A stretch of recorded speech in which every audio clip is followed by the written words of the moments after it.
Hey guys, quick tip for you on tiling away on this kitchen floor here. So the objective is the customer wants new tiles to finish with these old Victorian tiles running through the hallway here.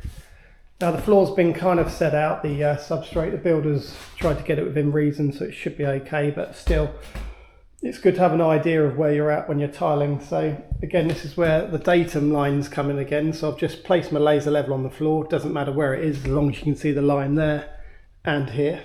And I'll just take a level and a pen, and then on my old floor in here I'll just put the level on it, try and keep it upright, and then where the laser line comes through just make a little mark on it like that, and then bring it back to our floor tiles here, and then we can check it.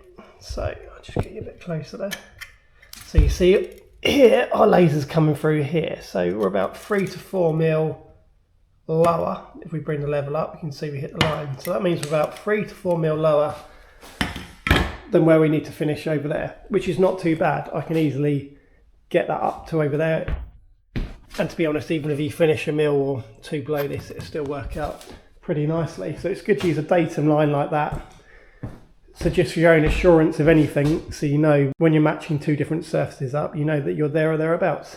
Anyway, quick little tip for you there, guys. I've got a punch on with this floor as I've got a few more jobs to do before Christmas. So I'll say take care and I'll catch you in the next one.